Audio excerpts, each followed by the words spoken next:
Alors, je vais vous raconter mon expérience avec Yango.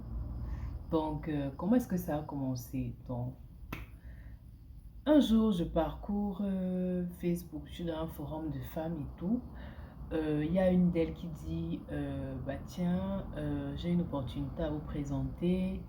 Et pour celles qui sont intéressées, il suffit juste de disposer d'un véhicule qui ne sert pas en fait. Donc, un véhicule, si vous avez un véhicule, je vous propose l'opportunité Yango et tout et tout.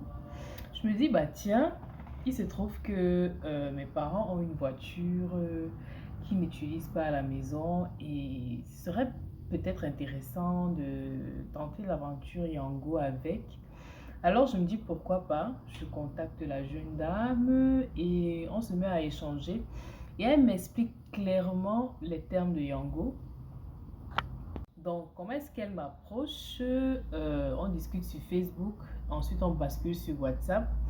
Et elle me dit que bon, il y a la possibilité de fournir un chauffeur et tout. Je dis effectivement, on a la voiture, mais on n'a pas de chauffeur. Donc on serait vraiment intéressé si vous pouvez nous fournir un chauffeur.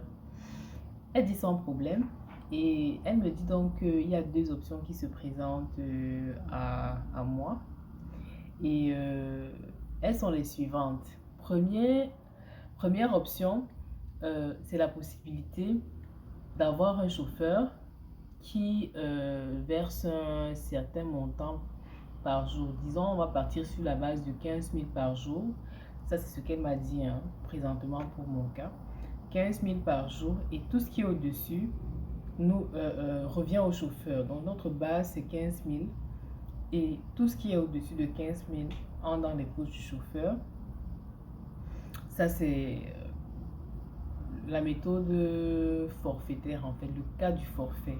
Maintenant, en deuxième, on va dire que euh, vous allez gérer. Donc, on bascule sur WhatsApp. Elle me dit, bon, on vous fournit un chauffeur. Je dis, tant mieux parce qu'on n'a pas de chauffeur, mais on a une voiture.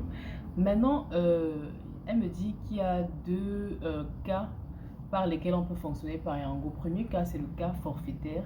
Donc, à travers un forfait journalier, le chauffeur va verser un certain montant par jour. Bon, dans le cas de ce qu'elle m'a proposé, c'était 15 000 par jour. 15 000 par jour et tout ce qui est au-dessus de 15 000 entre dans les poches du chauffeur. Et en contrepartie, nous, on gère toutes les pannes du véhicule et on gère le carburant. Le chauffeur travaille de 8 h à 20 h.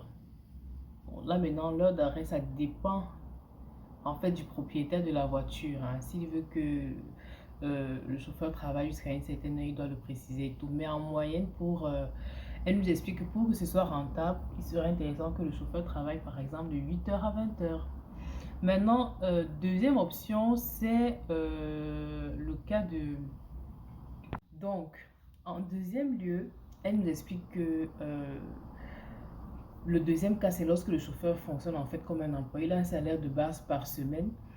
Et à la fin du mois, le total des courses en fait qu'il a travaillé, si c'est inférieur à 200 000, on va appliquer une commission de 7% qui lui sera reversée. Et si c'est supérieur à 250 000, il aura 10% de commission sur le total qu'il a travaillé. Donc voilà les deux options de Yango que la jeune dame nous propose. Maintenant, je vais vous expliquer en fait comment est-ce que ça s'est passé par la suite. Allons-y. Donc, pour que je vous explique, il y a d'abord eu la première difficulté à trouver un chauffeur. On a quand même fini par trouver un chauffeur qu'elle nous avait proposé. Et il fallait maintenant qu'on choisisse si on veut travailler en classe économique ou en classe confort. Ça, c'est là où ça devient intéressant. Donc, on a donc décidé de faire une première semaine de test pour voir si l'affaire de Yango là était rentable ou pas.